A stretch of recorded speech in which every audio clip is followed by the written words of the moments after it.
चूंकि यह golden week था, इसलिए शिविर स्थल पर भीड़ थी। ये देखते हुए कि वे सभी अभी भी छोटे थे और रात में बाहर रहना असुरक्षित था, उन्होंने केवल दिन के उपयोग के लिए तंबू किराए पर लिया था और शाम से पहले वापस लौटने की योजना बनाई थी। तंबू के अलावा उन्होंने एक बारबेक्यू ग्रिल भी किराए पर लिया था। कैंपिंग और बारबेक्यू के लिए कुछ सामग्री कैंप स्थल पर ही खरीदी गई थी, जबकि कुछ सामग्री वे अपने घरों से लेकर आए थे। अब जब सब कुछ तैयार था, एक समस्या उत्पन्न हुई। तुम में से कौन बारबेक्यू बनाना जानता है? सभी लोग एक दूसरे की ओर देखकर हैरान हो गए। हाथी दांत के टॉवर से आई छोटी राजकुमारियों और राजकुमारों का एक समूह रसोई घर में रखे मसाले के डिब्बे को शायद ही कभी छूता था।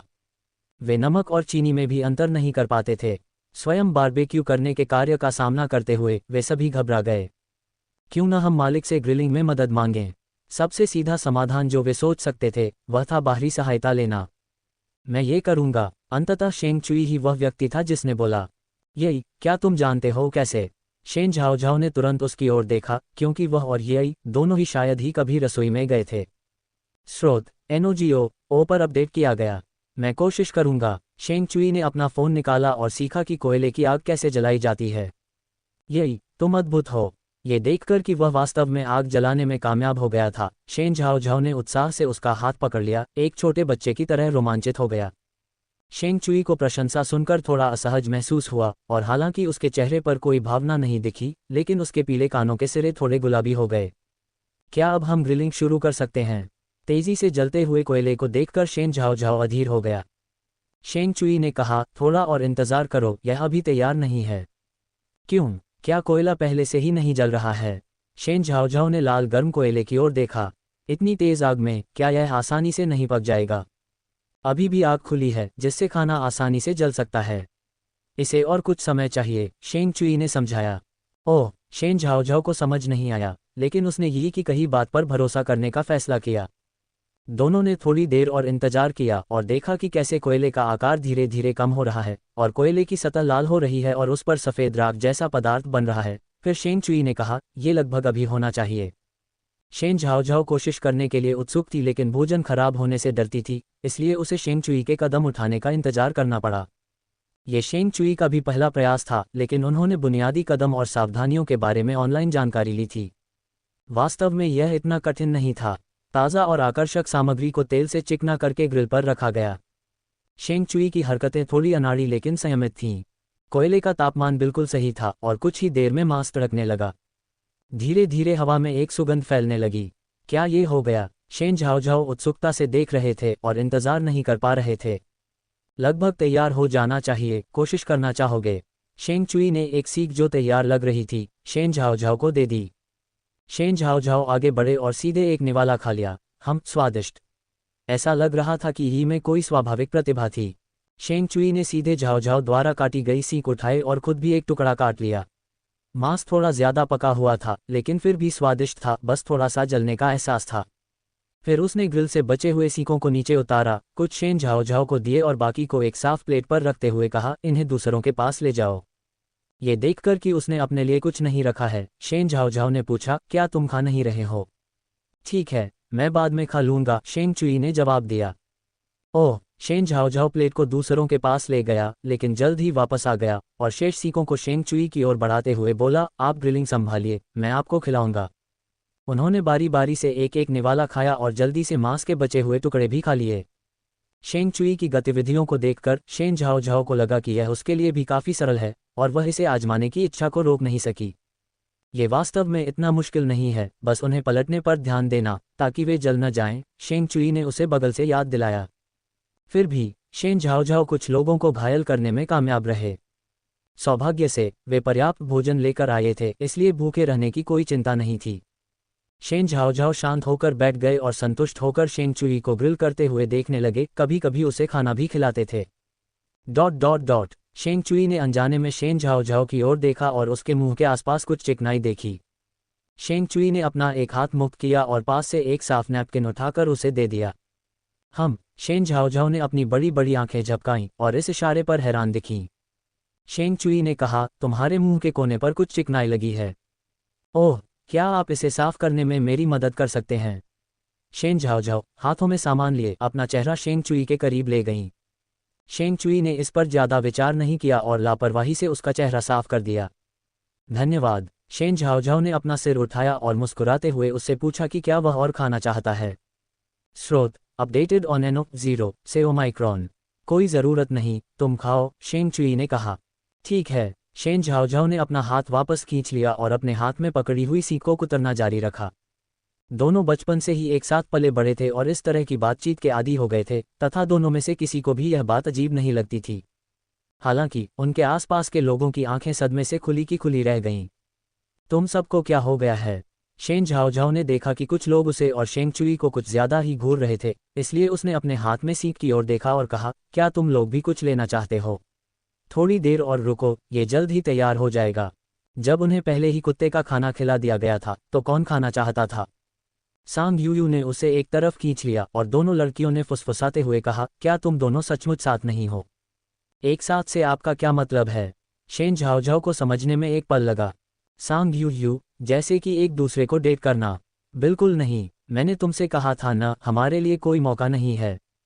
उफ, तुम्हारे होने वाले बॉयफ्रेंड और गर्लफ्रेंड को बहुत मुश्किल समय का सामना करना पड़ेगा। कौन बर्दाश्त कर सकता है कि उसका जीवन साथी किसी और के इतने करीब हो? मुझे लगता है कि तुम दोनों को एक साथ मिलकर दूसरों को परेशानी से बचाना चाहिए, सांग यूयू ने शरारत से सुझाव दिया। तुम क्या कह रहे हो? शेन झाओझाओ ने शेंग चुई की तरफ देखा। हम बस अच्छे पड़ोसी हैं, अच्छे दोस्त हैं। इसके अलावा कम उम्र में डेटिंग करने से पढ़ाई पर असर पड़ सकता है और मैं एक अच्छा छात्र हूँ।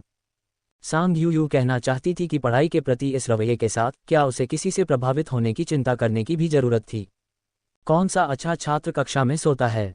इसके अलावा अच्छे पड़ोसी और दोस्त कब से एक दूसरे के मुंह पोंछने में मदद करने लगे हैं? सांग यूयू ने मन ही मन उन दोनों की जगह जू सियान और लू जू को रख लिया और तुरंत ही उसके रोंगटे खड़े हो गए।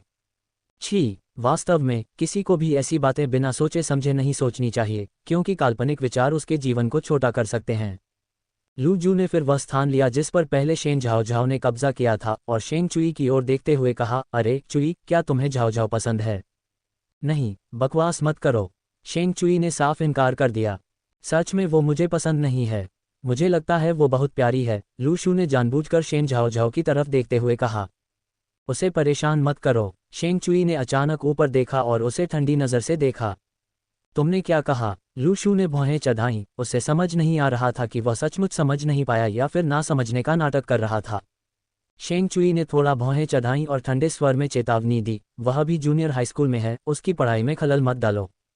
नाराज होने के बजाय लू शू मुस्कुराया और कहा, मैं समझ गया, आपको चिंता होनी चाहिए कि उसे पसंद करने से शेन झाओझाओ की पढ़ाई प्रभावित होगी, है ना?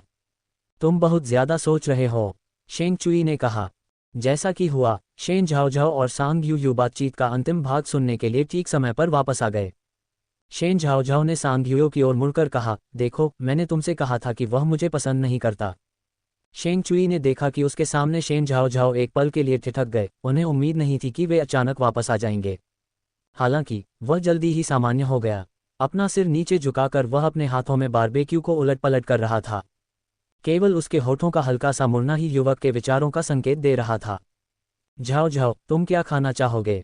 मैं तुम्हारे लिए लाता हूँ। सांग यूयू ने शेन झाओझाओ की ओर देखा और उसके हाव भाव को सामान्य देखकर उन दोनों की बातचीत से अप्रभावित लग रहा था।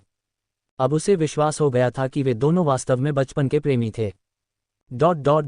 शेन झाओझाओ मुस्कुराए और बोले, मैंने अभी बहुत खा लिया है, मेरा पेट भर गया है, तुम लोग खाओ। ठीक है। सांग यूयू ने अब उसकी परवाह नहीं की और अपने लिए खाने का एक गुच्छा लेने चली गई। लू शू और सांग यूयू ने जब भरपेट खाना खा लिया तो उन्होंने खुद ग्रिलिंग में हाथ आजमाने के बारे में सोचा। शेंग चुई ने उनके लिए जगह बना दी और उन्हें अपनी इच्छानुसार काम करने दिया। बारबेक्यू से दूर हटते हुए शेंग चुई ने चारों ओर देखा और तुरंत देखा कि शेन झाओझाओ और जू सियान तंबू के नीचे बैठे थे, सिर एक दूसरे से मिलाए हुए, अपने फोन पर गेम खेलने में तल्लीन थे। जाओ जाओ जाओ, सामने झाड़ी में कोई है, जल्दी करो, फ्लैश करो अल्टीमेट। शेन झाओझाओ की तेज आवाज दूर से सुनी जा सकती थी। आह, तुम हारने वाली हो, मुझे करने दो। एक महत्वपूर्ण क्षण को देखते हुए शेन झाओझाओ ने सीधे जू सियान का फोन छीन लिया और मामले को अपने हाथों में ले लिया। जू सियान ने पूरे समय अच्छे स्वभाव से उसकी बात सुनी, यहाँ तक कि जब शेन झाओझाओ ने उसका फोन पकड़ा तब भी वह सिर्फ मुस्कुराया। वाह, हम जीत गए। कुछ ही क्षणों बाद शेन झाओझाओ ने खुशी खुशी फोन जू सियान को लौटाते हुए कहा, तुम खुद थोड़ा और अभ्यास करो, मैं कुछ पीने जा रहा हूँ। जैसे ही वह खड़ी हुई उसने शेंग चुई को देखा। ये क्या आपने ग्रिलिंग पूरी कर ली? शेन झाओ झाओ उसकी ओर दौड़ा। शेंग चुई ने उसकी ओर देखा और फिर जू सियान की ओर देखते हुए कहा, शेन झाओ झाओ, तुम अभी भी युवा हो, तुम्हें अभी अपनी पढ़ाई पर ध्यान केंद्रित करना चाहिए और अन्य चीज़ों के बारे में नहीं सोचना चाहिए। मुझे पता है, मैंने तो बस थोड़ी देर खेला था। शेन झाओ झाओ ने सोचा कि वह खेल के बारे में बात कर रहा है। शेंग चुई को पता था कि वह उसका मतलब नहीं समझ पाई है, लेकिन उसने आगे समझाने की कोशिश नहीं की। हर चीज़ को न समझने में भी कुछ अच्छाई है। बारबेक्यू खाने के बाद लूशू ने अपने बैग से ताश का एक डेक निकाला और सभी को बुलाया, चलो ताश खेलते हैं। हाँ हाँ हाँ, सांग यू ने तुरंत सहमति में सिर हिलाया। शेन झाओ झाओ, ओह मुझे नहीं पता कैसे। सांग यू, ये ठीक है, हम आपको सिखा सकते हैं, ये बहुत सरल है, हमें कुछ बार खेलते हुए देखिए और आपको समझ आ जाएगा। क्या आप खेलना जानते हैं? शेन झाओ झाओ ने शेंग चुई से पूछा। शेंग चुई, मैंने पहले कभी नहीं खेला है, लेकिन ये कठिन नहीं होना चाहिए। सांग यूयो ने सिर हिलाया, बिल्कुल बिल्कुल, ये बिल्कुल भी कठिन नहीं है, और फिर शेन झाओ झाओ को संक्षेप में नियम समझाए। शेन झाओ झाओ को वे बातें याद थीं, लेकिन फिर भी वे पूरी तरह समझ नहीं पाए। कोई बात नहीं, आप पहले हमें खेलते हुए देख सकते हैं, सांग यूयू ने कहा, फिर जू सियान को बुलाया। मैं भी इसमें बहुत अच्छा नहीं हूँ, जू सियान ने शर्माते हुए कहा। सांग यूयू, कोई बात नहीं, हम में से कोई भी इसमें बहुत अच्छा नहीं है, और फिर सभी से आग्रह किया, चलो जल्दी से शुरू करते हैं, जो भी हारेगा उसे अपने चेहरे पर एक नोट चिपकाना होगा। शेन झाओ झाओ ने पहले तो इसे बगल से देखा, लेकिन कुछ बार कोशिश करने के बाद उसे लगा कि अब उसे इसकी समझ आ गई है और वह इसे आजमाने के लिए उत्सुक है। इसके बाद जू सियान ने अपना स्थान उसे दे दिया। शेन झाओ झाओ ने हार के सिलसिले के साथ शुरुआत की, जो खेल में खराब होने के बावजूद इसे पसंद करने का एक विशिष्ट उदाहरण है। हालांकि उसे इन तरकीबों को समझने में ज़्यादा समय नहीं लगा। स्पष्ट रूप से कहें तो यह भाग्य और स्मरण शक्ति का संयोजन था। समूह ने शाम तक खेला। सभी के चेहरे नोटों से ढके हुए थे, सिवाय शेंग चुई के, जो साफ था। सभी ने समय देखा, लगता है अब समय हो गया है, चलो वापस चलें। ठीक है, उन्होंने अपना सामान पैक किया, किराए के टेंट और बारबेक्यू ग्रिल लौटा दिए, और कुछ दिनों में एक साथ मनोरंजन पार्क जाने की योजना बनाने के बाद सभी अपने अपने रास्ते चले गए। घर के रास्ते में शेन झाओ झाओ ने उत्साहपूर्वक उस कार्ड गेम के बारे में बात की जो उन्होंने अभी अभी खेला था। शेंग चुई ने उसके लापरवाह और शांत व्यवहार को देखा, उसकी सामान्य रूप से कठोर बाहें थोड़ी नर्म हो गईं। हालांकि शेन झाओ झाओ की खुशी केवल तब तक ही रही जब तक वह अपने सामने के दरवाजे पर नहीं पहुंच गई। क्योंकि जैसे ही उसने अपना सामने का दरवाज़ा खोला, उसने अपने पीछे शेंग चुई को ये कहते सुना, रात के खाने के बाद होमवर्क करने के लिए मेरे घर आना याद रखना। शिक्षक केवल इसलिए होमवर्क देना बंद नहीं कर देते क्योंकि छुट्टियां थीं। इसके विपरीत छुट्टियों के दौरान होमवर्क की मात्रा सामान्य से कई गुना अधिक थी। होमवर्क के पहाड़ जैसे ढेर के बारे में सोचकर शेन झाओ झाओ को तुरंत दुख हुआ, क्या मैं इसे आज नहीं लिख सकती? कम से कम उसकी खुशी थोड़ी देर और तो रहे। नहीं, अगर तुम अभी भी बाहर जाकर कुछ दिनों में खेलना चाहते हो, शेंग चुई ने भावशून्य चेहरे के साथ साफ मना कर दिया, मानो कोई भावना से रहित मशीन हो। इस लड़की के बारे में उसकी समझ के आधार पर यदि वह उस पर दबाव नहीं डालता, तो बहुत संभावना थी कि वह अपना होमवर्क आखिरी दिन तक छोड़ देती। जब काम खत्म करने में बहुत देर हो गई, तो कौन जानता था कि वह किस तरह की मूर्खतापूर्ण हरकतें करेगी। मुझे मिल गया। अंत में शेन झाओ झाओ ने उदासीनता से अपना सामने का दरवाज़ा खोला। जहां तक बचपन के एक मित्र का सवाल है जो होमवर्क करते समय लगातार उस पर नज़र रखता था, वह कैसा एहसास था? थका देने वाला। ऐसा लगा जैसे उसे एक अतिरिक्त पिता मिल गया हो। रात के खाने के बाद शेन झाओ झाओ झुके हुए सिर के साथ अगले दरवाजे पर चली गई। उसकी आत्मा गायब थी, वह एक आत्माविहीन ज़ोंबी की तरह लग रही थी और यंत्रवत अपना बैग उठाए हुए थी।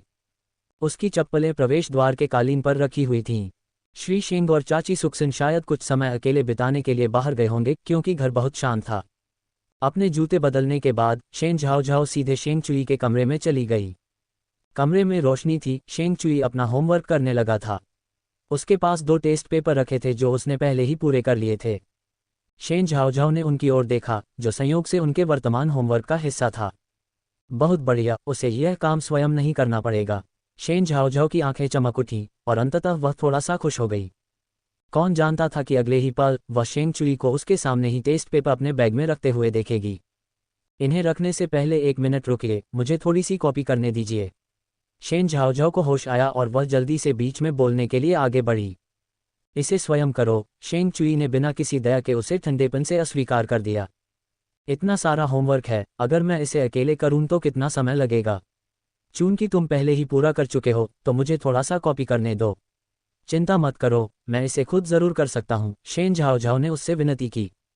बिल्कुल नहीं, शेंग चुई पूरी तरह से अविचलित था। बहुत प्लीज, तुम पूरी दुनिया में सबसे अच्छी ही हो, क्या तुम सच में मुझे होमवर्क से परेशान होते देखने का साहस रखती हो? शेन झाओ झाओ ने अपनी आस्तीन खींचते हुए एक नर्म विनती भरी आवाज में जिद की। लेकिन कोई फायदा नहीं हुआ, लोहे के दिल वाले व्यक्ति ने बस इतना कहा, मैं करता हूँ। शेन झाओ झाओ उसे बैकपैक की जिप लगाते देख खुद को रोक नहीं पाई और तुरंत नाराज होकर बोली, मैं खुद कर लूंगी।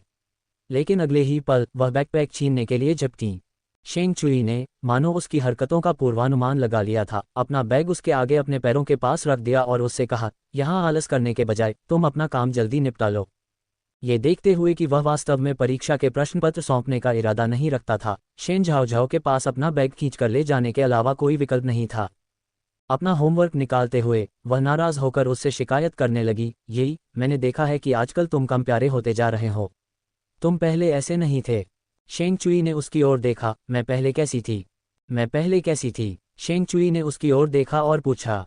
खैर, शेन झाओ झाओ के पास कहने के लिए शब्द नहीं थे, वैसे भी तुम अब की तुलना में बहुत अधिक सुंदर थी।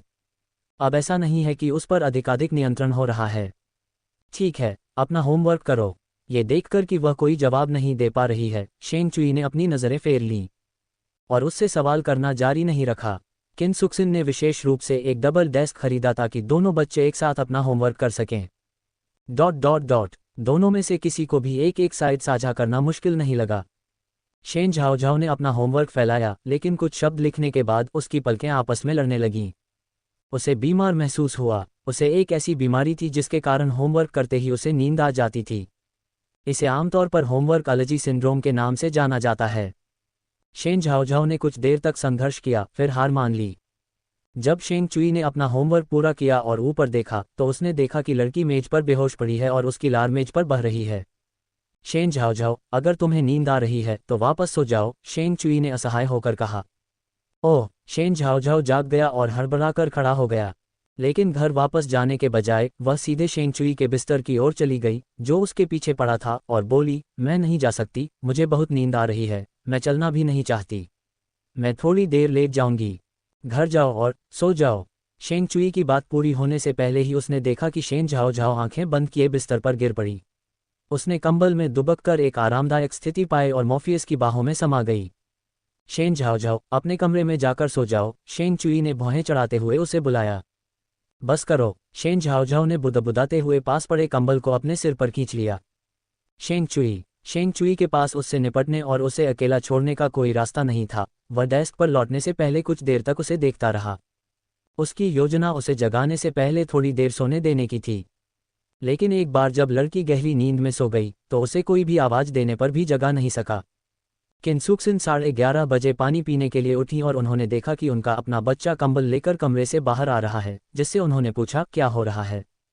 शेंग चुई, झाओ झाओ मेरे कमरे में सो गया, मैं अतिथि कक्ष में सो जाऊंगा। ओह, तो फिर तुम आगे बढ़ो। किन सुक्सिन की बात खत्म होने के बाद वह रसोई में चली गई। उसे अपने कमरे में सो रही लड़की की जरा भी चिंता नहीं थी। दो छोटे बच्चों के बीच क्या हो सकता है जिन्होंने अभी अभी मिडिल स्कूल जाना शुरू किया है। शेन झाओ झाओ अगले दिन जब उठी तो वह खुद को शेंग चुई के बिस्तर पर पाकर हैरान रह गई। नींद भरी आंखों से वह कमरे से बाहर निकली तो देखा कि आंटी सुक्सिन का पूरा परिवार जाग गया है। उसे देखकर वे मुस्कुराए और उसका अभिवादन किया, झाओ झाओ, जाग रही हो? शेन झाओ झाओ शर्माते हुए, कुछ शर्मिंदा होकर सभी का अभिवादन करते हुए समझाते हुए चले गए। गुड मॉर्निंग अंकल शेंग, गुड मॉर्निंग आंटी सुक्सिन, मैं कल रात होमवर्क करने से इतना थक गया था कि मैं गलती से यही के कमरे में सो गया। कोई बात नहीं, आंटी सुक्सिन चाहती हैं कि आप रोज हमारे घर पर रहें। किन सुक्सिन ने हंसते हुए उन्हें अपने पास बुलाते हुए कहा, भूख लगी है, आइए और नाश्ता कर लीजिए। किन सुक्सिन की आज प्रसव पूर्व जांच थी, इसलिए जैसे ही नाश्ता खत्म हुआ शेंग यानचेंग उसके साथ बाहर चला गया और एक बार फिर घर पर केवल शेन झाओ झाओ और शेंग चुई ही बचे थे। नाश्ता करते समय शेन झाओ झाओ ने शेंग चुई की ओर देखा और कहा, मैं कल रात आपके कमरे में सो गया था, आपने मुझे क्यों नहीं जगाया? शेंग चुई ने उसकी ओर देखा। ऐसा नहीं है कि उसने उसे बुलाने की कोशिश नहीं की थी, बात बस इतनी थी कि कोई सुअर की तरह सो रहा था और उसे जगाया नहीं जा सकता था। शेंग चुई ने उससे कहा, जल्दी से खाना खाओ और उसके बाद सीधे अपना होमवर्क करो। होमवर्क का जिक्र आते ही शेन झाओ झाओ को सिरदर्द होने लगा। फिर से होमवर्क? बॉस जोल तुम्हारे जितना निर्दयी नहीं है। शेंग चुई ने उसे ठंडे स्वर में याद दिलाया, तुमने कल रात केवल 3 प्रश्न किए थे, तुम क्या सोचती हो? ये सुनकर शेन झाओ झाओ को शर्मिंदगी महसूस हुई, उनके चेहरे पर मासूमियत और बेबसी का मिला जुला भाव था। ये सब मेरी गलती नहीं है। जब भी मैं पढ़ाई करती हूँ समय यूं ही रेंगता हुआ सा लगता है। ऐसा लगता है जैसे सब कुछ थमसा गया हो। मुझे लगता है कि मैंने 2 घंटे पढ़ाई की है, फिर मैं घड़ी देखती हूँ और सिर्फ 5 मिनट ही बीते हैं। मुझे लगता है कि अगर मैं यूं ही मन लगाकर पढ़ाई करती रहूं तो शायद मैं हमेशा के लिए जी सकूं। मानो उसके पास पर्याप्त पागल सिद्धांत ही नहीं थे। छुट्टी के दूसरे से अंतिम दिन शेन झाओ झाओ और कुछ अन्य लोग उस मनोरंजन पार्क में गए जिस पर उन्होंने कुछ दिन पहले सहमति जताई थी। यद्यपि यह छुट्टियों के अंतिम 2 दिन थे, फिर भी मनोरंजन पार्क में भीड़ थी। टिकट खरीदने के बाद सभी लोग भीड़ के पीछे अंदर चले गए। आप सब क्या खेलना चाहते हैं? सांग यू ने मनोरंजन पार्क का नक्शा पकड़े हुए सभी से पूछा। Shen Zhao Zhao, roller coaster. लूशू, टावगिरा दो। ... जू सियान, प्रेतवाधित घर। सब लोग आश्चर्य से उसकी ओर देखने लगे।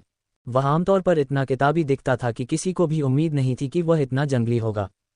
सबकी निगाहों के सामने जू सियान के गाल थोड़े लाल हो गए। क्या हुआ, क्या हुआ? लूशू ने उसके कंधे पर हाथ रखा। कोई बात नहीं, ये भूतिया घर है, हम थोड़ी देर में वहां चलेंगे। यही, तुम क्या खेलना चाहती हो? शेन झाओ झाओ ने अपना सिर घुमाया और शेंग चुई से पूछा। शेंग चुई, सब ठीक है। तो फिर सबसे नज़दीकी जगह से शुरू करते हैं। सांग यू ने नक्शे पर सबसे नज़दीकी आकर्षण, जो कि ड्रॉप टावर था, की ओर इशारा करते हुए कहा और समूह से कहा, चलो हम दाईं ओर चलेंगे। चूंकि यह एक लोकप्रिय आकर्षण था, इसलिए वहां प्रतीक्षा करने वाले लोगों की लंबी कतार थी। जैसे ही शेन झाओ झाओ ने लंबी कतार देखी, उन्हें इंतजार करने में थोड़ी हिचकिचाहट महसूस हुई। क्या हम पहले कुछ और खेलें? उसने शेंग चुई की आस्तीन खींचते हुए धीरे से सुझाव दिया। शेंग चुई ने कतार की ओर देखा और सिर हिलाया। शेन झाओ झाओ दूसरों से पूछने गए, लेकिन अन्य तीनों को लगा कि अन्य आकर्षण स्थलों पर भी इतनी ही भीड़ होगी, इसलिए उन्होंने वहीं रुकने और लाइन में इंतजार करने का निर्णय लिया। उनकी परवाह न करते हुए शेन झाओ झाओ ने शेंग चुई को अपने साथ खींच लिया और चलते बने। जब वे आइसक्रीम की गाड़ी के पास से गुजरे तो शेन झाओ झाओ की आंखें चमक उठी। ये, चलो आइसक्रीम खरीदते हैं। उसने ये कहा और शेंग चुई का हाथ छोड़ दिया।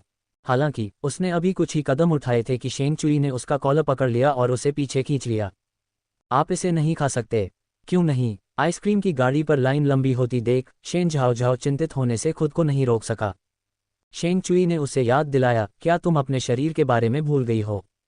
सहज रूप से शेन झाओ झाओ ने अपने कंधे पीछे फेंके और घोषणा की, मैं बहुत अच्छे आकार में हूं।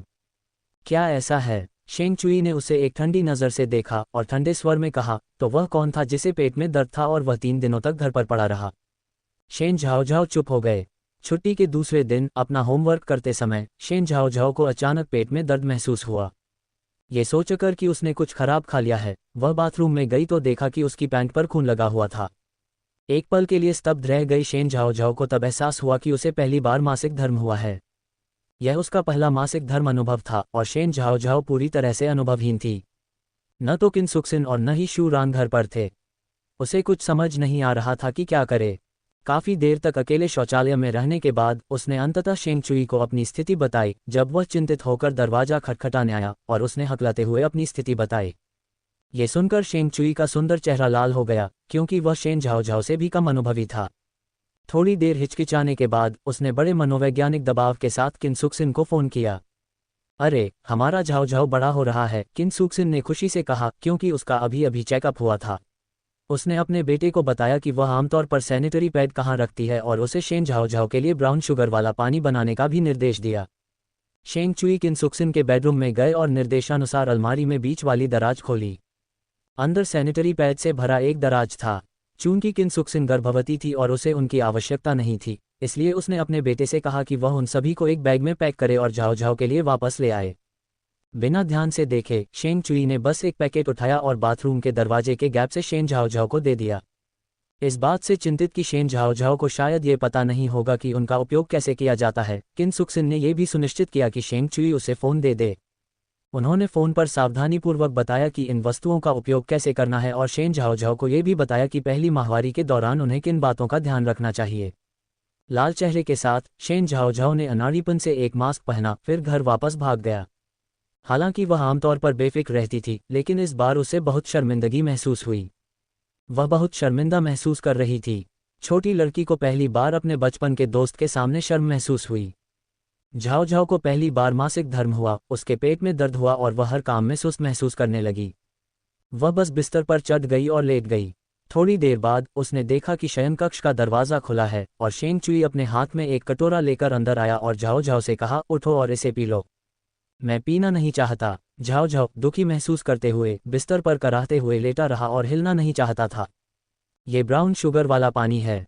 मेरी माँ ने कहा था कि इससे थोड़ी तकलीफ कम हो सकती है, शेंग चुई ने दुर्लभ कोमल स्वर में कहा। क्या तुमने इसे पकाया है? झाओ झाओ ने सुना कि यह ब्राउन शुगर का पानी है और आश्चर्य से उसकी ओर देखा। हम, शेंग चुई ने कुछ अजीब तरीके से जवाब दिया। ठीक है। ये देखकर कि उसने इसे उसके लिए व्यक्तिगत रूप से तैयार किया था, झाओ झाओ अनिच्छा से बिस्तर से उठ गई। हालांकि जैसे ही वह उठ रही थी उसे अपने पैरों में गर्माहट महसूस हुई। भयभीत होकर उसका चेहरा तुरंत पीला पड़ गया और वह अपनी पिछली स्थिति में ही रही, लापरवाही से हिलने की हिम्मत नहीं कर सकी। इस बात का डर था कि किसी भी प्रकार की हलचल से अधिक रक्तस्राव हो सकता है। क्या हुआ? शेंग चुई ने तुरंत पूछा, ये देखकर कि उसका रंग बिगड़ गया था। चुई, मुझे लगता है कि मैं मरने वाली हूँ। झाओ झाओ, जो पहली बार ऐसा अनुभव कर रही थी और उसने जो खून खोया था उसके बारे में सोचकर अपनी आंखें लाल होने से नहीं रोक सकी। ये सुनकर शेंग चुई की अभिव्यक्ति थोड़ी बदल गई। उन्होंने कहा, बकवास मत करो, तुम मरने वाले नहीं हो। क्योंकि वह जल्दी में बोल रहा था, उसकी आवाज़ थोड़ी कठोर लग रही थी।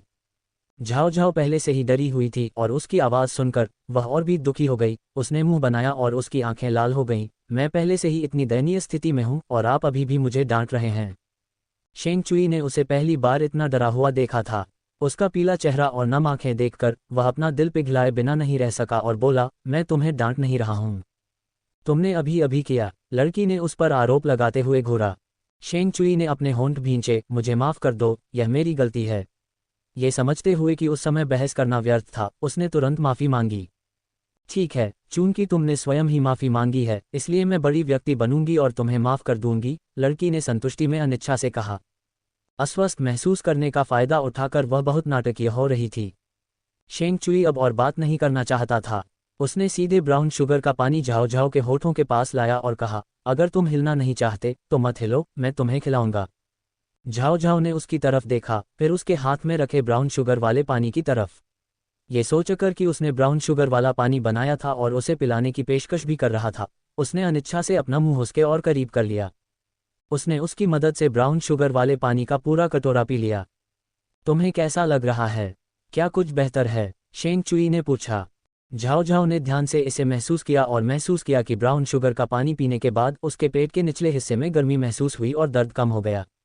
ऐसा लगता है कि यह वास्तव में काम कर रहा है, मैं बहुत बेहतर महसूस कर रहा हूँ, धन्यवाद चुई, झाओ झाओ ने कृतज्ञतापूर्वक उससे कहा। चूंकि तुम ठीक महसूस नहीं कर रही हो इसलिए तुम्हें आराम करना चाहिए। उसकी बेचैनी देखकर शेंग चुई ने अंततः होमवर्क का मुद्दा नहीं उठाया। जैसे ही वह कटोरा लेकर जाने वाला था, झाओ झाओ ने जल्दी से उसे पुकारा, चुई, मुझे डर लग रहा है, क्या तुम मेरे साथ यहाँ रह सकते हो? शेंग चुई ने उसकी ओर देखा और कहा, समझ गया, मैं अपना होमवर्क लेने जा रहा हूँ। ओह, तो फिर जल्दी वापस आओ, झाओ झाओ ने उसे निर्देश दिया। शेंग चुई ने सिर हिलाया, बाहर चला गया और जल्द ही अपना होमवर्क लेकर वापस आ गया। ये देखकर कि वह अभी भी जाग रही है, उसने उससे कहा, तुम सो जाओ, मैं नहीं जाऊंगा। झाओ झाओ ने उसकी ओर देखा, आश्वस्त किया कि वह रुकेगा और फिर अपनी आंखें बंद कर लीं। शेन झाओ झाओ पूरे 3 दिन तक बिस्तर पर रहे। मासिक धर्म समाप्त होने के बाद ही उसने अंततः बिस्तर से बाहर निकलने का निर्णय लिया। वास्तव में दूसरे दिन उसे काफ़ी बेहतर महसूस हुआ था, लेकिन इतना सारा खून देखकर वह ये चिंता करने से खुद को नहीं रोक सकी कि कहीं वह मर न जाए। वह हर चीज़ के प्रति उदासीन महसूस करती थी। बाद में शूरान ने उसे कुछ जानकारी दी और बताया कि यह एक सामान्य शारीरिक घटना है जिसका अनुभव हर लड़की करती है। इससे ये संकेत मिलता था कि वह बड़ी हो रही थी।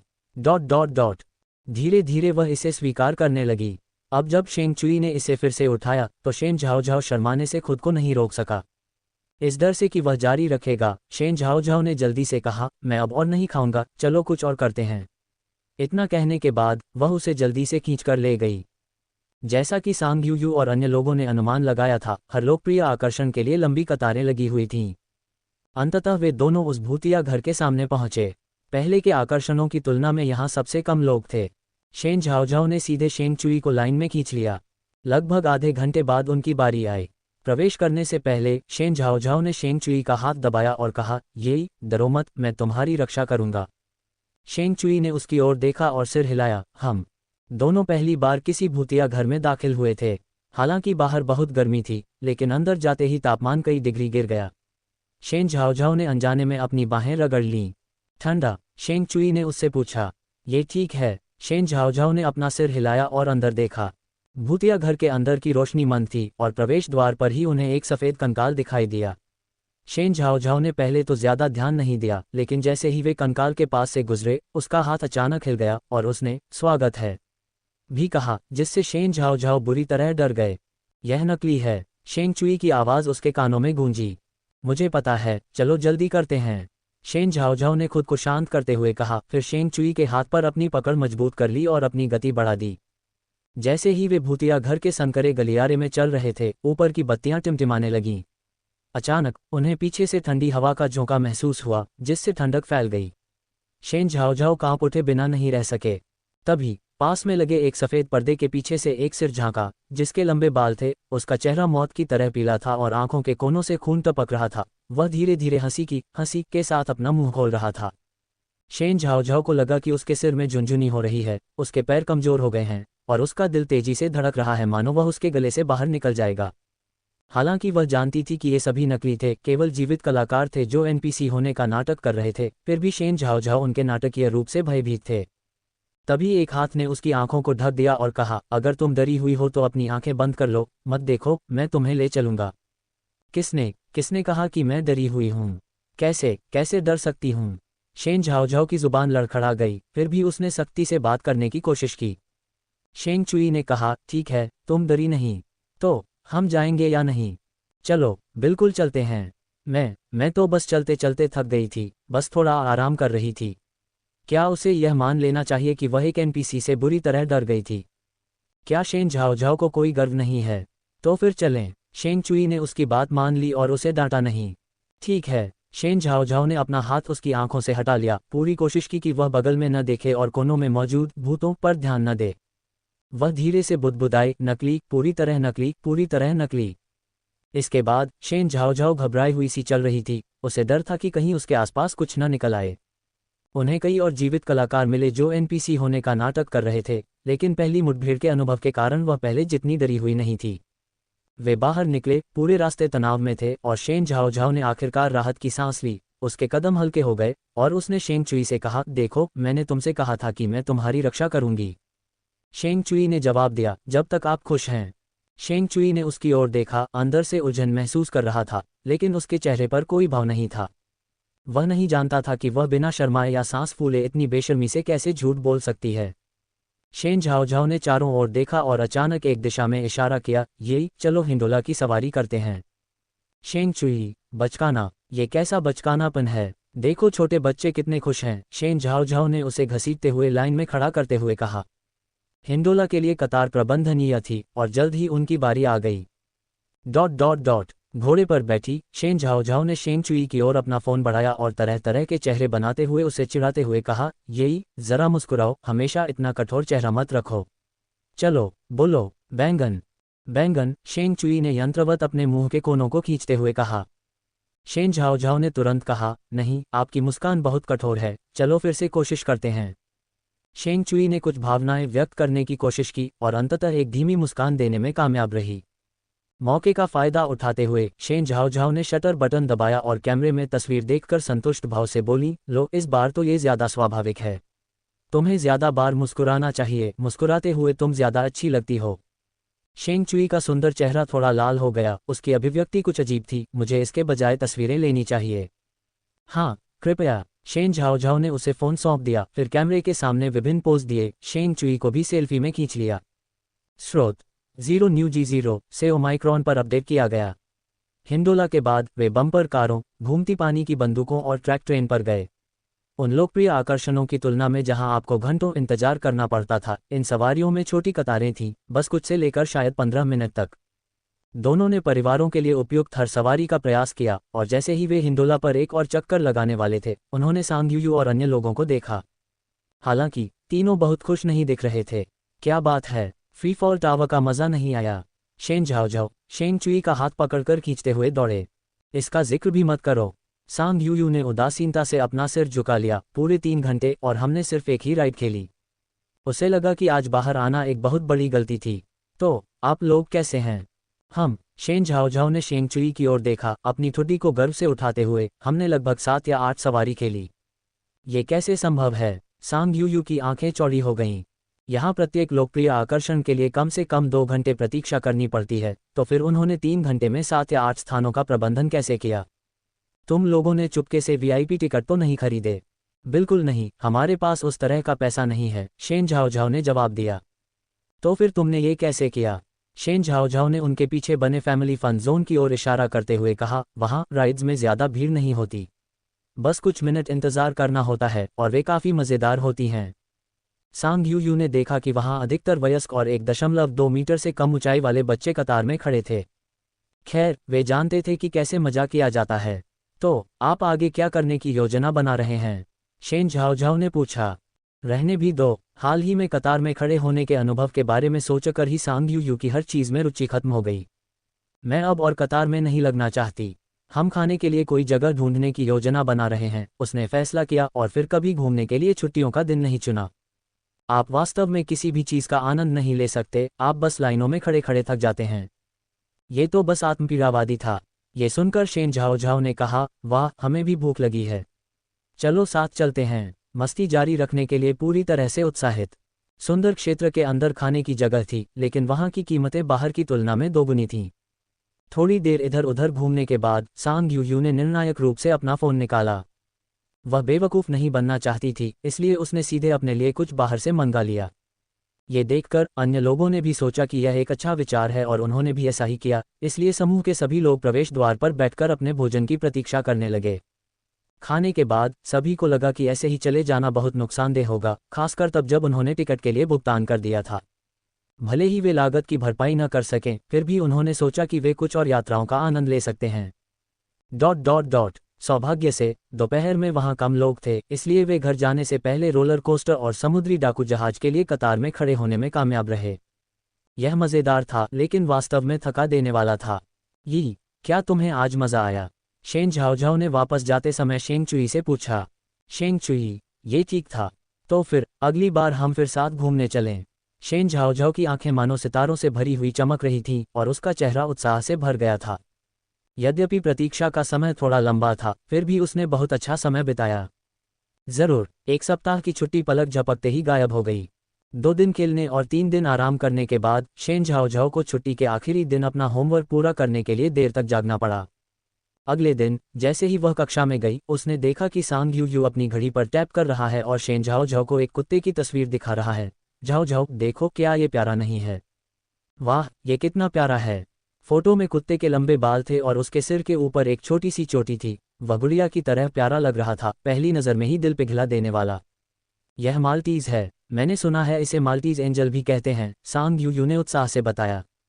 हाल ही में वह कुत्तों के प्रति जुनूनी हो गई थी और हर दिन ऑनलाइन अलग अलग कुत्तों को देखती रहती थी। फोटो में सुंदर कुत्ते को देखकर शेन झाओझाओ खुद को लुभाने से नहीं रोक सके। ये बहुत सुंदर है, मैं भी वास्तव में एक पालना चाहता हूँ। छोटी लड़कियां हमेशा से ही ऐसे प्यारे जानवरों के प्रति कमज़ोर रही हैं। सांग यूयू, मैं भी एक कुत्ता पालना चाहता हूँ, लेकिन मैंने सुना है कि अच्छी नस्ल की नस्ल के साथ यह कुत्ता बहुत महंगा होता है, प्रत्येक की कीमत हज़ारों डॉलर होती है। शेन झाओझाओ ने सोचा कि वह अपनी माँ से एक कुत्ते पर $10,000 खर्च करने के लिए कहेगी, और फिर उसने सोचा कि यह ठीक नहीं होगा। उसे लगा कि उसकी माँ शायद उसे घर से बाहर निकाल देगी। ये भी है, ये भी बहुत अच्छा दिखता है और मैंने ऑनलाइन कई लोगों को इसे पालते हुए देखा है। ये सस्ता होना चाहिए, मैंने सुना है कि आप इसे सिर्फ कुछ $100 में पा सकते हैं। सांग यूयू ने जल्दी से एक और तस्वीर दिखाई, जिसमें कुत्ते की एक और नस्ल की सिफारिश की गई थी। ये भी बहुत प्यारा था। शेन झाओझाओ का प्रलोभन बढ़ता जा रहा था। वह एक बच्चा पालना चाहती थी। शेन झाओझाओ ने सुश्री शू रान से सीधे संपर्क नहीं किया, ये जानते हुए कि उनकी मां निश्चित रूप से सहमत नहीं होंगी, बल्कि सीधे अपने पिता के पास गईं और धीरे से कहा, पिताजी, मैं एक पालतू जानवर पालना चाहती हूँ। इससे पहले कि वह अपनी बात पूरी कर पाती, डैडी झाओझाओ ने साफ मना कर दिया, बिल्कुल नहीं। क्यों नहीं? डैडी झाओझाओ, हमारा परिवार केवल एक मुफ्तखोर को ही खाना खिला सकता है। उसके और कुत्ते में से वे केवल एक को ही चुन सकते थे। शेन झाओझाओ, इसलिए उसके माता पिता की नज़र में वह कुत्ते के समान स्तर की थी। शेन झाओ हार न मानते हुए लगातार शिकायत करते रहे, पिताजी, आप मेरे सबसे प्यारे और सबसे प्रिय पिता हैं। क्या आप सचमुच अपनी प्यारी बेटी की इस छोटी सी इच्छा को भी नकार सकते हैं? अगर मैं इसके लिए अपनी जेब खर्ची बचाऊं, तो क्या ये काम नहीं करेगा? प्यारी, मेरा विश्वास करो, तुम सचमुच पालतू जानवर पालने के लायक नहीं हो, डैडी झाओ ने गंभीरता से कहा। मैं उपयुक्त क्यों नहीं हूं?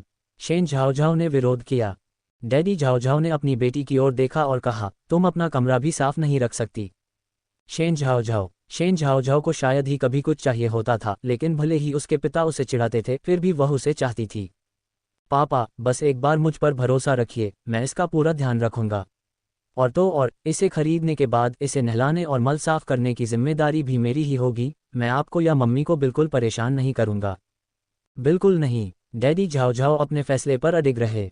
मुझे कोई परवाह नहीं, अगर तुम मेरे लिए इसे नहीं खरीदोगे तो मैं माँ को तुम्हारे पैसों के गुप्त भंडार के बारे में बता दूंगी।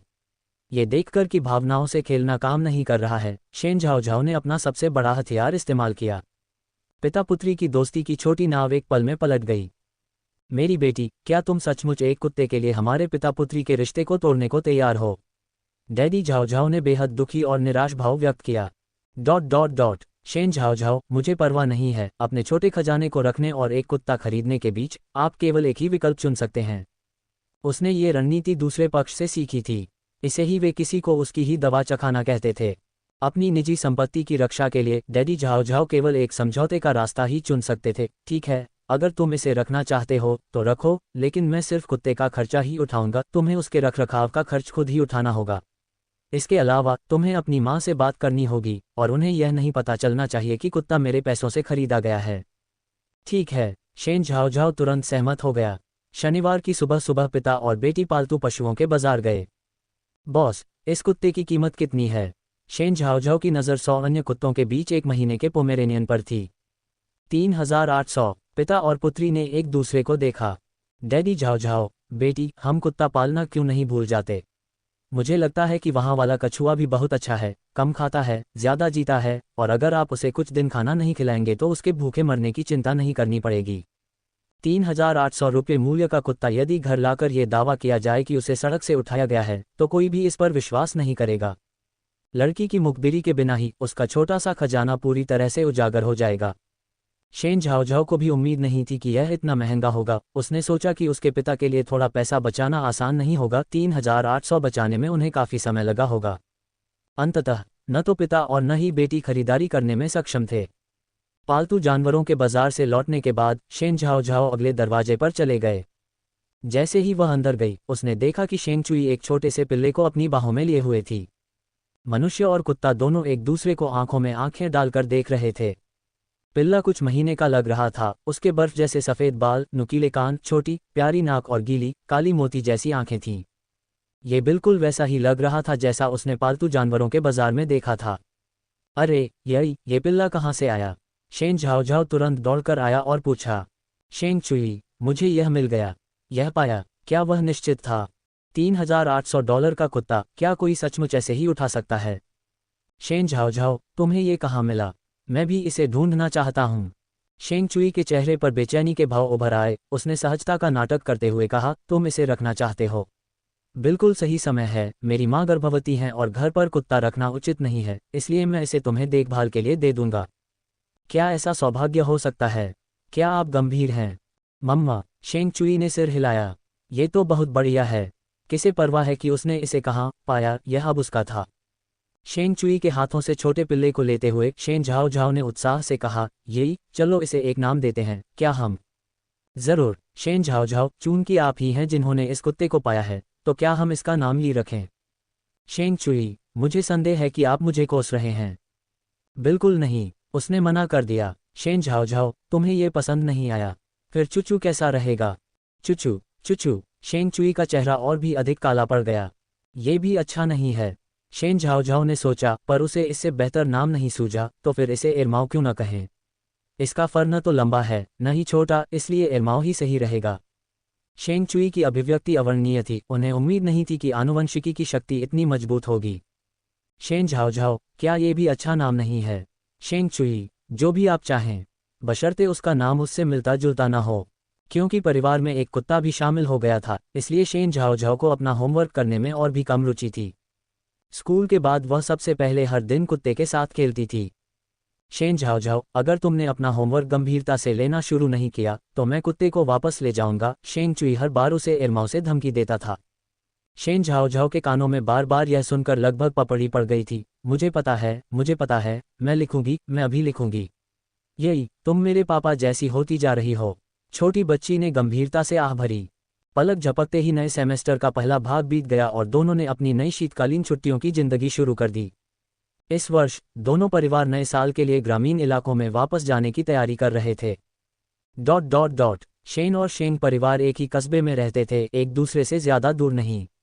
कस्बे में वापस आने के पहले दिन शेन झाओ झाओ ने अपने दादा दादी और दूसरे रिश्तेदारों का अभिवादन किया, फिर शेंग चुई को ढूंढने दौड़ी। झाओ झाओ यहाँ है। शेंग परिवार बचपन से ही उससे बहुत परिचित था क्योंकि दोनों परिवारों के बीच संबंध बहुत अच्छे थे। जैसे ही उन्होंने उसे देखा, उन्होंने मुस्कुराकर उसका स्वागत किया।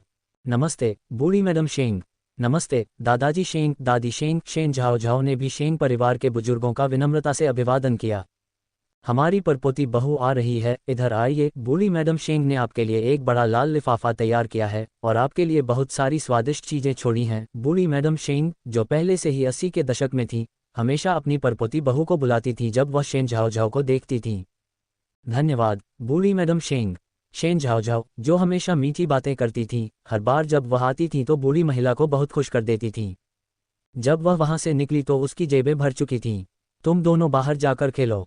चूंकि यह नववर्ष की पूर्व संध्या थी, इसलिए वयस्कों के पास करने के लिए बहुत सारे काम थे, इसलिए उन्होंने उन्हें आसानी से विदा कर दिया। शेंग परिवार से बाहर आकर शेन झाओ झाओ ने शेंग चुई से कहा, यही, चलो पटाखों के साथ खेलते हैं। उसने रास्ते में बहुत सारे बच्चों को पटाखों के साथ खेलते देखा था। नहीं, शेंग चुई ने इनकार कर दिया। क्यों नहीं? शेन झाओ झाओ ने आगे पूछा। शेंग चुई, बचकाना, लेकिन मैं खेलना चाहता हूं और हम वैसे भी बच्चे हैं। 100 महीने से ज्यादा का बच्चा भी बच्चा ही होता है। चलो चलें। शेन झाओ झाओ उसे घसीटकर उस छोटी सी दुकान में ले गए जहां उन्होंने न केवल पटाखे खरीदे बल्कि ढेर सारी फुलझड़ियां भी खरीदी और उन्हें शाम के लिए बचाकर रखने की योजना बनाई। शेन परिवार के घर के सामने एक बड़ा खुला स्थान था और शेन झाओ झाओ ने जानबूझकर शेंग चुई को खेलने के लिए वहां खींच लिया। बहन, मैं भी खेलना चाहता हूं। उन्होंने अभी खेलना शुरू ही किया था कि उनकी नज़र दादा दादी के पड़ोसी के घर से आए एक छोटे बच्चे पर पड़ी। एक 7-8 साल का लड़का, जो दिखने में हट्टा कट्टा था, उसके हाथ में पटाखे देखकर सीधे उनसे पटाखे मांगने लगा। नहीं, तुम बहुत छोटी हो, ये सुरक्षित नहीं है, शेन झाओ झाओ ने मना कर दिया। नहीं नहीं, हम खेलना चाहते हैं। मना करने पर वह छोटा बच्चा जमीन पर बैठ गया और जिद करने लगा। जाहिर था कि वह अक्सर बड़ों को धमकाने के लिए यही हथकंडा अपनाता था। शेन झाओ झाओ उसे बर्दाश्त करने वालों में से नहीं थे, उन्होंने उसे जमीन पर गिरकर गुस्सा करने दिया। हालांकि बच्चे के रोने की आवाज़ सुनकर घर के बड़े लोग आ गए। जल्द ही उन्होंने पड़ोस से एक छोटी बुजुर्ग महिला को तेजी से बाहर आते देखा और बोली, मेरे प्यारे पोते, क्या बात है? कौन तुम्हें परेशान कर रहा है? ये कहने के बाद वह शेन झाओ झाओ और शेंग चुई को घूरना नहीं भूली। ऐसा लग रहा था कि उसने पहले ही तय कर लिया था कि यह वे दोनों ही थे जिन्होंने उसके प्यारे पोते को परेशान किया था। दादी, ये लोग मुझे परेशान कर रहे हैं। छोटे बच्चे ने उंगली उठाकर रोते हुए कहा, ये लोग मुझे खेलने नहीं देंगे। मैं भी खेलना चाहता हूँ, मैं भी खेलना चाहता हूँ। खेलो खेलो खेलो, दादी तुम्हारे लिए खरीद लेंगी। मेरे प्यारे पोते को जो भी चाहिए, दादी तुम्हारे लिए खरीद लेंगी। छोटी बुढ़िया ने जल्दी से सांत्वना दी। नहीं, मैं अभी खेलना चाहता हूँ। मुझे परवाह नहीं, मुझे अभी चाहिए, अभी। बच्चा अपने पैर पटक रहा था, नखरे दिखा रहा था और विरोध कर रहा था। ठीक है, अभी रोना बंद करो। बुजुर्ग महिला ने अपने पोते को दिलासा देते हुए झाओ झाओ को डांटते हुए सिर उठाया। साले, तुम मुझसे बहुत बड़ी हो, क्या तुम थोड़ा सा भी नहीं मान सकती? ये तो बस कुछ पटाखे हैं, इनकी कीमत कितनी होगी? हम सब पड़ोसी हैं, मेरे प्यारे पोते को इनके साथ खेलने देने में क्या हर्ज है?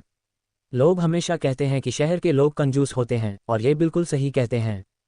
झाओ झाओ क्रोधित था। उसने सोचा था कि यह कोई शरारती बच्चा है जो अनुचित व्यवहार कर रहा है, लेकिन माता पिता तो और भी अधिक क्रोधित करने वाले निकले।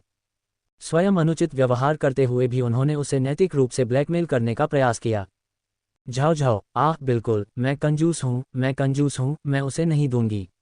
हाँ, जब तक उसमें नैतिकता की कमी है, कोई उसे ब्लैकमेल नहीं कर सकता। छोटी बूढ़ी महिला गुस्से से दंग रह गई और अपने पोते को जमीन पर खींचने के लिए आगे बढ़ी। प्यारे पोते, हमें उसकी जरूरत नहीं है, दादी तुम्हें कुछ खरीद देंगी। ... नहीं, मुझे ये चाहिए, मुझे ये चाहिए। छोटा बच्चा अब जिद करके झाओ झाओ का भी सामना कर रहा था। वयस्कों का समर्थन पाकर वह हिम्मत जुटाकर जमीन से उठा और झाओ झाओ के हाथों से पटाखे छीनने के लिए दौड़ा। छोटे बच्चे ने सामान छीन लिया और उसकी तरफ मुंह बनाते हुए कहा, न्याह न्याह न्याह, अब ये मेरे हैं, उन्हें मुझे वापस दे दो। झाओ झाओ गुस्से से आग बबूला हो गया। उसे उम्मीद नहीं थी कि वह शरारती बच्चा न केवल इतना दुस्साहसी होगा बल्कि इतना साहसी भी होगा कि उन्हें सीधे छीन लेगा। मैं उन्हें वापस नहीं दूंगा, किसी भी हालत में नहीं। छोटा बच्चा तुरंत भाग गया। तुम छोटे बदमाश, मुझे पकड़ने मत देना, वरना मैं तुम्हारी पीठ पर तब तक थप्पड़ मारूंगा जब तक कि वह खिल न जाए। झाओ झाओ को ये असभ्य बच्चे सबसे ज्यादा नापसंद थे। अगर वह उसे पकड़ लेती तो उसे समझा देती कि फूल इतने लाल क्यों होते हैं। न्याह न्याह न्याह, बच्चे ने दौड़ते हुए और पीछे मुड़कर देखते हुए ताना मारा, लेकिन अपनी छोटी टांगों के कारण वह ज्यादा दूर नहीं जा पाया था कि झाओ झाओ ने उसे पकड़ लिया। सामान वापस दो। झाओ झाओ ने मांग की। एक हाथ से उसने अपना कॉलर पकड़ा हुआ था, दूसरे हाथ से उसने पटाखे पकड़े हुए थे। मैं उन्हें नहीं दूंगा। बच्चे ने पटाखों को अपनी छाती से कसकर दबा लिया और उन्हें कसकर गले लगा लिया। झाओ झाओ ने सीधे उन्हें पकड़ने के लिए हाथ बढ़ाया। ये देखकर वह छोटी बुढ़िया तेजी से आगे बढ़ी और चिल्लाए, अरे बेचारी, यह क्या कर रही हो, मेरे पोते को छोड़ दो। झाओ झाओ ने कहा, अगर वह मुझे सामान वापस दे देगा तो मैं उसे जाने दूंगा। बच्चा अपने आप को छुड़ाने में असमर्थ हो गया और अचानक उसने पटाखों का एक डिब्बा उस पर फेंक दिया। अचानक हवा में चटकने की आवाजें गूंजने लगीं। उनमें से एक ने सीधे झाओ झाओ के चेहरे पर वार किया। आह! झाओ झाओ को अपनी आंख में तेज दर्द महसूस हुआ और वह उसे तुरंत नहीं खोल सकी। क्या हुआ, क्या हो रहा है? शेन परिवार के वयस्क शोर सुनकर बाहर भागे। अपनी आंखें ढांकते हुए झाओ झाओ डर के मारे रोने लगी। पिताजी, मेरी आंख में बहुत दर्द हो रहा है, क्या मैं अंधी हो जाऊंगी? ये सुनकर सभी लोग सन्न रह गए, लेकिन किसी ने तुरंत होश संभाला और घबराकर कहा, आप किसका इंतजार कर रहे हैं? उसे तुरंत अस्पताल ले जाए। मैं कार स्टार्ट करने जा रहा हूँ। डैडी, झाओ झाओ ने कार उठाने के लिए हाथ पैर मारे। ये दृश्य देखकर पड़ोस में रहने वाली वृद्ध महिला के चेहरे पर घबराहट के भाव दिखाई दिए और वह अपने पोते के साथ चुपचाप वहां से चली गई, जबकि कोई भी उसे देख नहीं रहा था। यही, क्या मैं सचमुच अंधा हो जाऊंगा?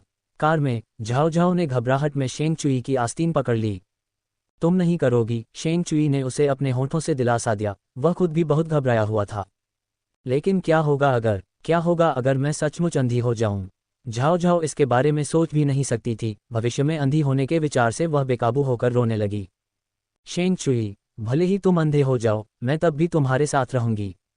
सच में? तो तुम्हें मुझसे झूठ नहीं बोलना चाहिए, झाओ झाओ ने नाक सिकोड़ते हुए कहा। हम सहमत हुए थे, तुम्हें हमेशा मेरे साथ रहना होगा। हाँ, सौभाग्य से केवल पटाखे की राख ही उसकी आंखों में गिरी थी और डॉक्टर द्वारा आंखों को साफ करने के बाद वह ठीक हो गई। ये बहुत अच्छी बात है, मैं अंधी नहीं हूँ।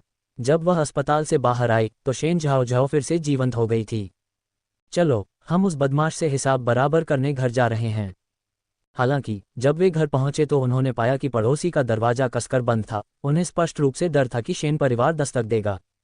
शेन झाओ झाओ ने बाहर से दरवाजे पर काफी देर तक दस्तक दी, लेकिन कोई फायदा नहीं हुआ। लेकिन वह परेशान करने वाले बच्चे के रोने की आवाज धीरे धीरे सुन सकती थी।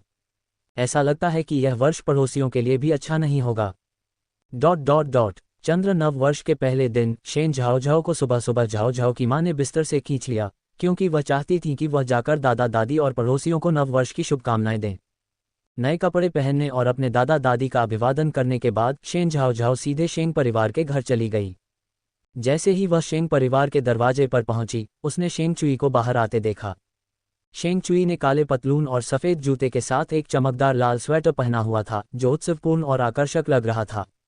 उसे देखते ही शेन झाओ झाओ तुरंत मुस्कुराए और जल्दी से उसके पास गए। शेन झाओ झाओ भी आज बहुत अच्छे लग रहे थे, एक चमकदार लाल जैकेट और सफेद स्कार्फ पहने हुए, नए साल की भावना से भरपूर। झाओ झाओ की मां ने तो उसके बालों को भी ध्यानपूर्वक राजकुमारी हेयर स्टाइल में स्टाइल किया था। उसे आते देख शेंग चुई के चेहरे पर मुस्कान फैल गई और उसने चेतावनी देते हुए कहा, दौड़ते समय धीरे चलो। शेन झाओ झाओ हौंकते हुए उसके पास दौड़े और मुस्कुराते हुए पूछा, यही, क्या तुम मुझे ढूंढने आए थे? हाँ, क्या संयोग है, मैंने भी पहले तुम्हें ढूंढने आने के बारे में सोचा था, लेकिन मैंने तुम्हें हरा दिया। शेन झाओ झाओ ने खुशी से कहा। उसके चेहरे पर उसके खिलाफ जीतने का गर्व था। चलो मैं तुम्हें दादाजी, दादी और परदादी से मिलवाता हूँ। शेंग चुई ने मुड़कर उसे शेंग परिवार के बुजुर्गों को नए साल की बधाई देने के लिए आगे बढ़ाया। इन दोनों बच्चों को देखो, ये बिल्कुल नए साल की पेंटिंग्स में दिखाए गए बच्चों जैसे हैं। उन दोनों को एक साथ अंदर आते देख शेंग परिवार दंग रह गया। दोनों बच्चे बहुत अच्छे दिख रहे थे, एक साथ खड़े होने पर ऐसा लग रहा था जैसे वे किसी पेंटिंग से बाहर निकल आए हों। इसके अलावा वे उनके अपने बच्चे थे, इसलिए परिवार को लगा कि जितना अधिक वे उन्हें देखते हैं वे उतने ही अधिक आकर्षक लगते हैं।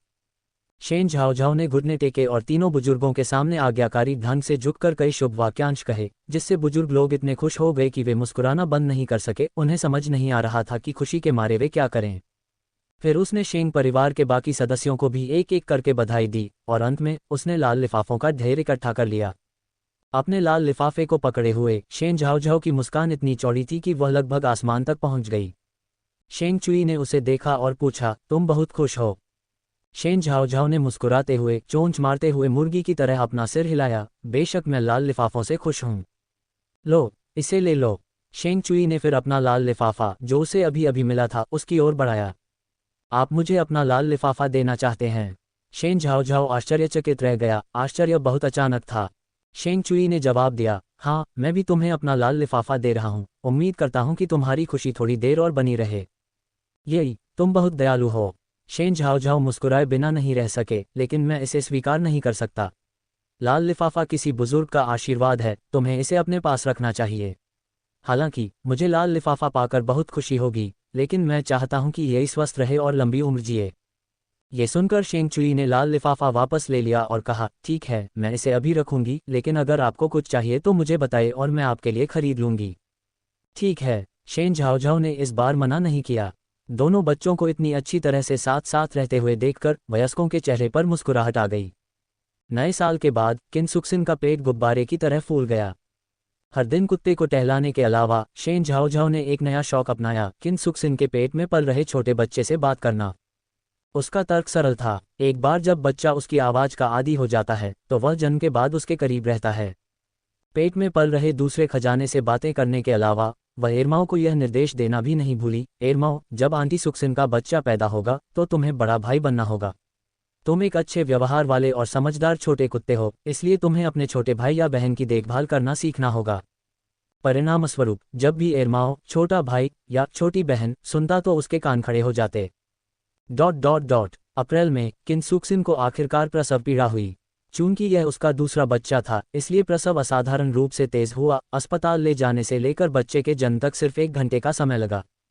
लोगों को चिंता करने का भी समय नहीं मिला, क्योंकि तब तक बच्चा बाहर आ चुका था। बधाई हो, ये लड़का है, 6 पाउंड और 8 औंस का, डॉक्टर ने मुस्कुराते हुए कहा और बच्चे को श्री शेंग को सौंप दिया। वास्तव में शेंग यानचेंग और किनसुक्सिन दोनों को इस बार बेटी की उम्मीद थी, और जब श्री शेंग को पता चला कि बेटा हुआ है तो उनके चेहरे पर निराशा की झलक दिखाई दी। वह 1 दशक से भी अधिक समय से अपने पड़ोस में रहने वाले शेन परिवार से ईर्ष्या करता था और सोचता था कि इस बार उसकी इच्छा पूरी हो जाएगी। लेकिन बेटा होना भी अच्छा था। आखिरकार बेटे की परवरिश में चिंता कम होती है। लड़कों, जब तक वे भूखे नहीं मरते वे ठीक हैं। यही, अब तुम्हारा एक छोटा भाई है। यही, मैं बड़ी बहन बनने वाली हूँ।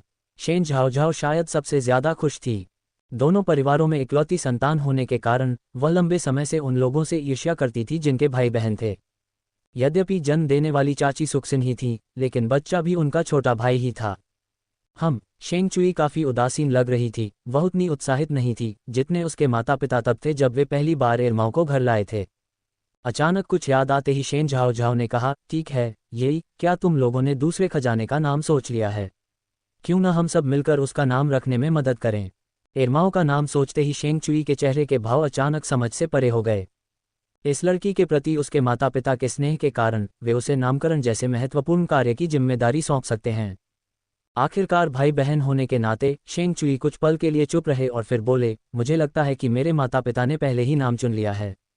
ठीक है। दूसरे खजाने के नामकरण में भाग न ले पाने के कारण शेन झाओझाओ को काफी निराशा हुई। लेकिन निराशा क्षणिक थी, क्योंकि वह जल्दी ही बच्चे को गोद में लेकर ध्यान भटकाने लगी।